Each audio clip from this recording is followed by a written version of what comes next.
Hello, and welcome to Binghamton University. My name is Aiden Hernandez. And my name's Brittany Richardson. We're part of Binghamton's 20-to-1 program, which is part of health promotion and prevention here at Binghamton. We're here to talk to you today about alcohol and other drugs, as well as interpersonal violence.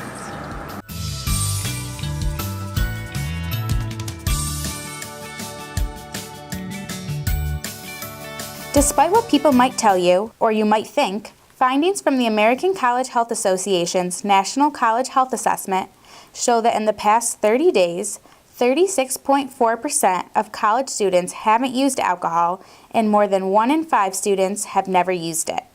When we're talking about marijuana, the assessment indicates that only 18.6% of those surveys have used marijuana in the past 30 days. 60.3% have never used it. So, these stats really help debunk the everyone's doing it myth. We've got popular media and inexperience helping to perpetuate these misconceptions. Movies and TV send the message that all college students are drinking and partying, when we know for a fact this isn't true.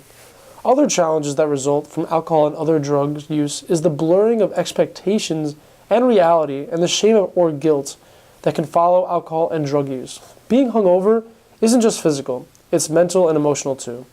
Educate yourself about alcohol and other drugs. When you can look past the falsehoods presented by popular media, you'll see that there's a lot of risks associated with alcohol and other drugs. For example, about a quarter of college students report negative academic consequences from drinking.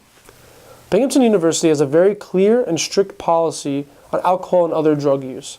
According to the Binghamton University Rules of Student Conduct, the following is prohibited and subject to disciplinary action: consumption, possession, or purchase of alcoholic beverages by any person less than the minimum age allowed by law.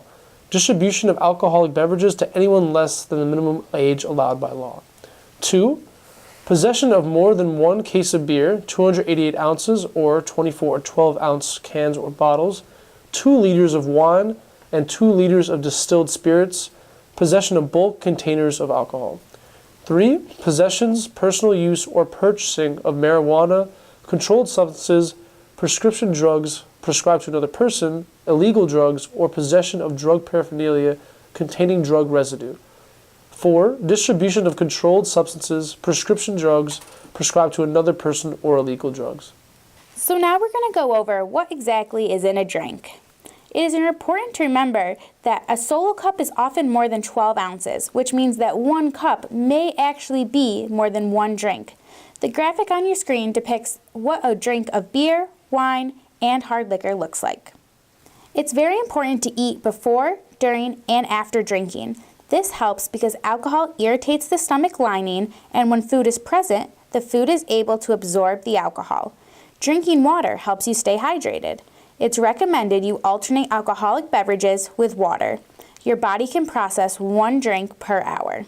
Gender plays a role in how alcohol is processed. A factor contributing to the difference in blood alcohol concentration levels may be that women have lower activity of the alcohol metabolizing enzyme ADH in the stomach, causing a larger proportion of the ingested alcohol to reach the blood. Women also have a smaller amount of body water. Weight is also a contributing factor. Women have a higher concentration of body fat than men, and since fat does not absorb alcohol, the entire alcohol content remains in a highly concentrated form in the bloodstream. Consequently, women experience alcohol-induced intoxication faster than men. Other substances, both legal and illegal, can also have a major impact upon intoxication. We will address the synergistic effects of alcohol and drugs in a little bit. Punch is a common drink at off-campus parties and, depending on the batch, contains various amounts of alcohol. Considering alcohol is a central nervous system depressant, when it's consumed in excess and/or in a short period of time, it can lead to blackouts. It can impact your health, grades, and experience at Binghamton. And to really drive it home, get this. 1 solo cup of punch can equal a 12-pack of beer due to how much alcohol may be present. Another thing to be mindful of when drinking punch is that it's very easy to cross into the binge drinking category because you don't know how much alcohol you're actually consuming. Binge drinking is 4 or more drinks for a female in a 2-hour setting and 5 or more drinks for a male in a 2-hour setting. Your body only processes 1 drink an hour, so having several shot equivalents which could all be in 1 cup of punch, in a short period increases your chance of a blackout and the risks associated with intoxication. An additional note on opiate painkillers. We want students to know the Office of Alcohol and Other Drugs can provide students with resources and support to those concerned about addiction or substance use. As we mentioned briefly before, combining alcohol with other drugs can have a synergistic effect. Just to note, drug synergy occurs when drugs interact in ways that magnify one or more of the side effects. Let's look at some examples. 1. Alcohol and depressants such as Xanax, Valium, or Klonopin. Combining these can result in the rapid onset of dizziness, stumbling, memory loss, and potential death. 2. Alcohol and stimulants such as Ritalin, Adderall, and cocaine.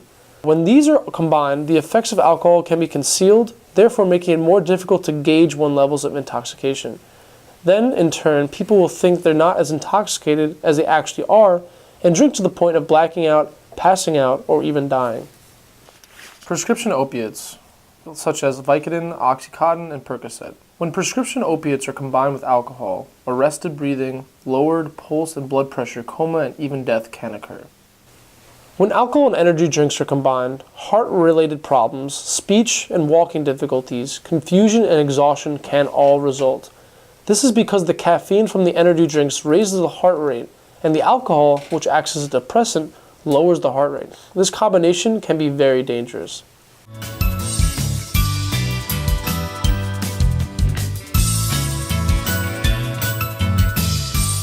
Starting August 1st, 2017, Binghamton University will be tobacco-free.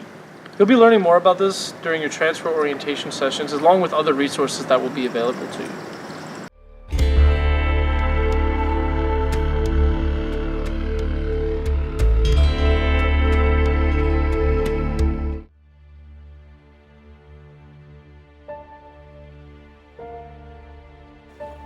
Interpersonal violence happens every day Interpersonal violence on college happens campuses. every day on college campuses. At Binghamton University, We as Bearcats believe no one should be a victim.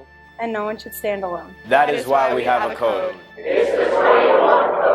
To always ask for consent. To clarify the answer. To stop if consent is absent. to know that consent can be withdrawn. To stop sexual assault. Know that you have the power to prevent harm to others. Step up and honor the code. Intervene when someone is being harmed. Don't blame someone when they are sexually assaulted. Intervene when someone is too intoxicated to give consent. Act when you see or hear something is not right. Never harm anyone. We can create a safer campus community. No one should ever feel unsafe on any campus. As part of the 20-to-1 code, We are committed to speaking up And offering support. Let's all work together to prevent sexual assault, Domestic violence. bullying, Hazing. All forms of interpersonal violence. Be a leader. Be an ally. Honor the code.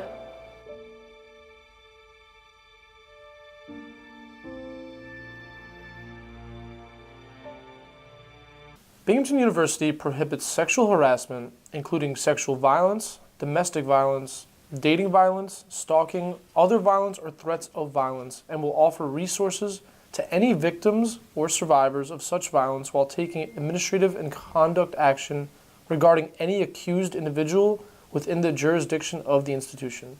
The first topic we're going to talk about is harassment. Harassment is deliberate. You do not accidentally harass someone. Harassment is an annoyance to the other person and can cause a reasonable person to fear their emotional and physical well-being. Harassment can come in many forms. It can be spoken, written, physical, or electronic. Catcalling is an example of sexual harassment.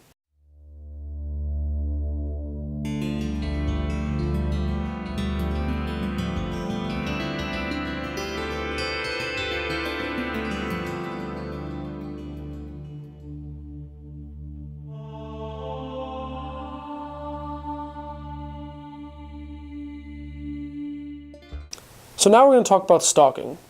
This is directed at one specific person and is a pattern of behavior. Stalking is not accidental. It causes fear of harm to yourself or friends and family and is likely to cause a reasonable person fear. It can affect someone's work and education.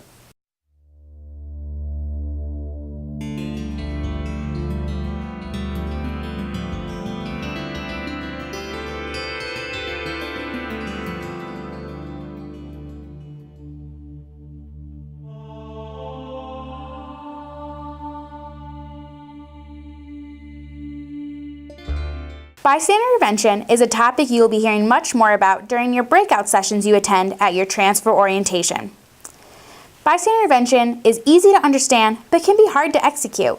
But at the end of the day, it is all about preventing harm in a way that works for you. Bystander intervention can take many different forms, including direct, delegating, and distracting. During the breakout sessions you attend when you come to orientation, you will be given many examples of each to make this clearer.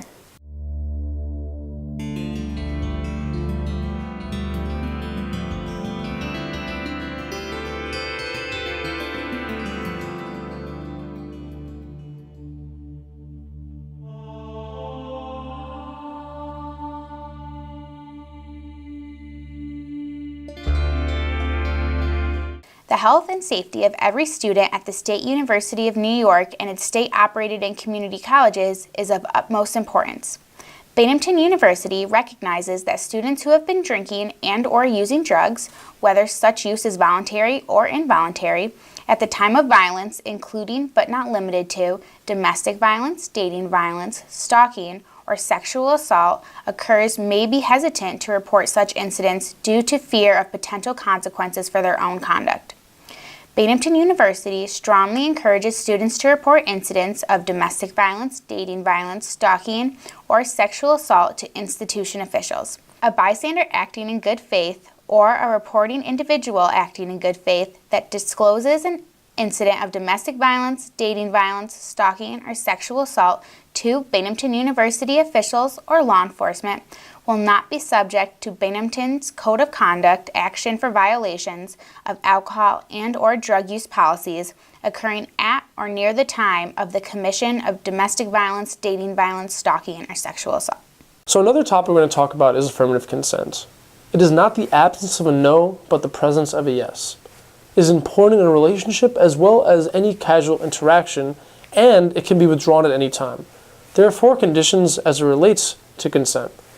The parties have to be equally free to act. The message has to be clear in terms of what the parties want to do. The parties have to be enthusiastic, and the parties have to be fully conscious, which simply means that they're not incapacitated.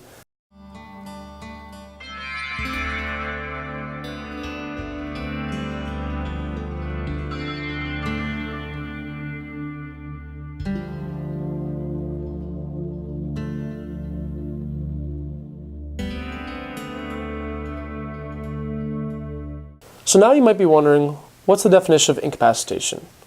Incapacitation is when an individual lacks the ability to knowingly choose to participate in any sexual activity. This can result from alcohol or drugs, as well as other situations. Some examples of incapacitation are when someone is unconscious, asleep, or involuntarily restrained. An important thing to know about incapacitation is that it's different from being drunk.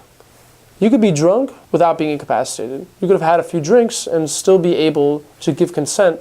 However, for some individuals, a certain number of drinks may lead them to be incapacitated. But we'll go over that more during your transfer orientation breakout sessions.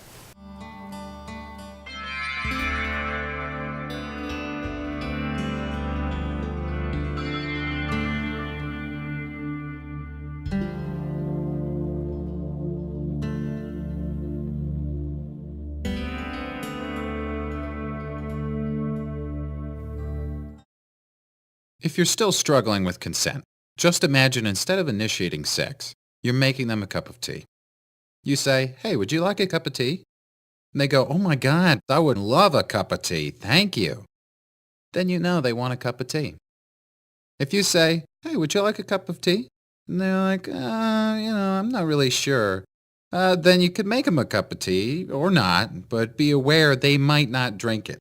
And if they don't drink it, then, and this is the important part, don't make them drink it. Just because you made it doesn't mean you are entitled to watch them drink it. And if they say no thank you, then don't make them tea. At all. Just don't make them tea. Don't make them drink tea. Don't get annoyed at them for not wanting tea. They just don't want tea, okay? They might say, "Yes, please. That's kind of you." And then when the tea arrives, they actually don't want the tea at all. Sure, that's kind of annoying as you've gone to all the effort of making the tea, but they remain under no obligation to drink the tea.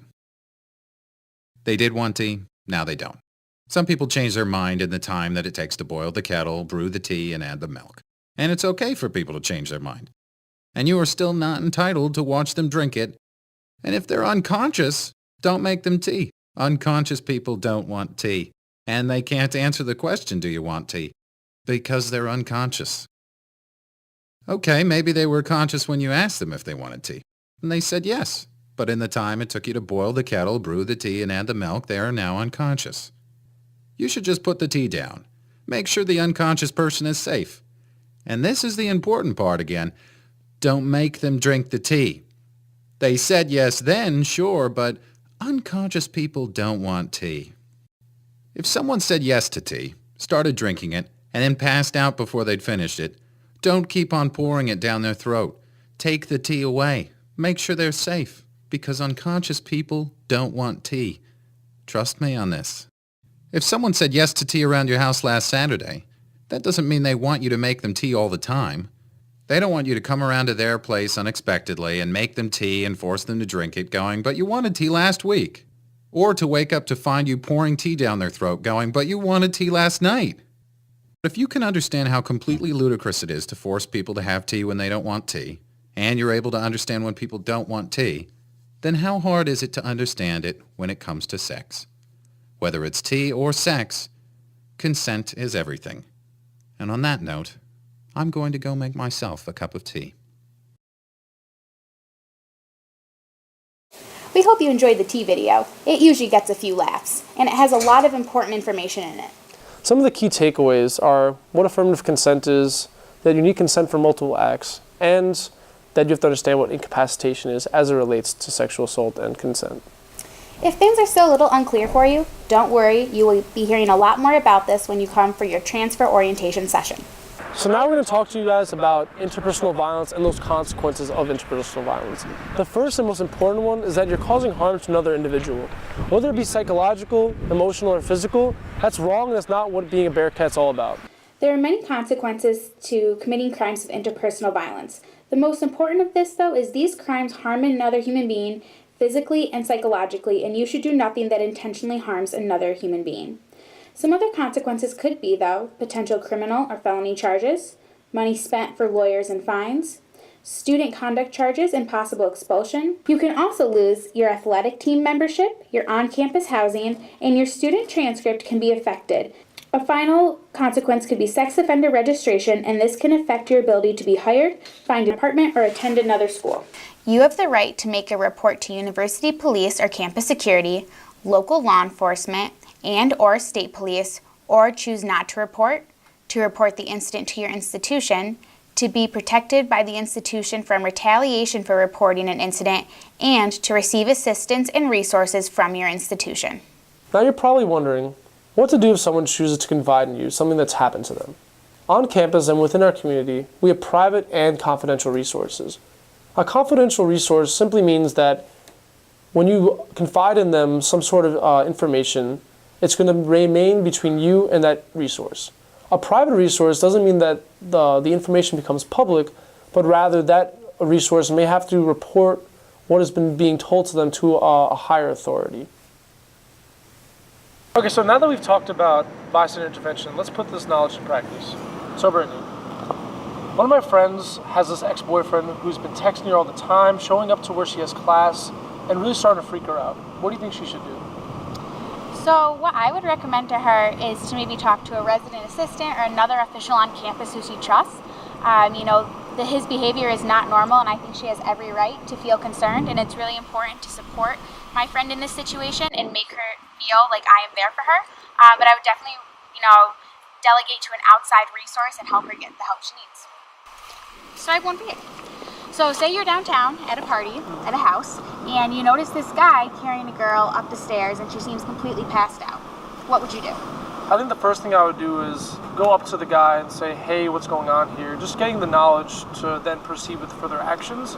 If it seems clear that he has bad intentions, separating them might be important. Seeing if she has friends in the area might also be a valuable resource to look and find. If she's really that bad, then calling Harper's Ferry, which is the student-run ambulance service, might be the next move, just to make sure that she's as safe as possible. All right, Aiden, I've got another scenario for you. Say you're sitting in lab and talking to your lab partner, and they tell you that they've been buying Adderall from their roommate to help them study for finals. What would you do? Well, first I would ask them how much they know about Adderall, because a lot of people have this perception that Adderall and other these drugs that people do are safe just because a lot of people are doing them. And I try to get them the resources that they need to understand the drug. And if it becomes a problem, or if you've noticed throughout their stories and like how much they've talked to you that they do this frequently, then direct them to on-campus resources, because you don't want this to escalate into a problem where they become addicted, and you want to make sure that they take care of themselves and that no harm comes upon them. Okay. However, I have another scenario for you. Okay. So, let's say you're out on a Friday night and you see someone passed out in the bathroom stall, they're non-responsive, you don't really know how they got there. What would you do? Well, I guess the first thing I would do is make sure they're safe. Are they breathing? Are they choking? And then once I've established that they're safe, I'd probably go get a bouncer, someone who works at the bar, and ultimately call 911 to make sure they get the medical attention they need. Sounds good. So this gives you an idea of some of the expectations that we have for being a Bearcat. Most importantly, we don't want members of our community harming one another. It is our job to keep our community and our campus safe. And you're going to learn more about this at your transfer orientation session.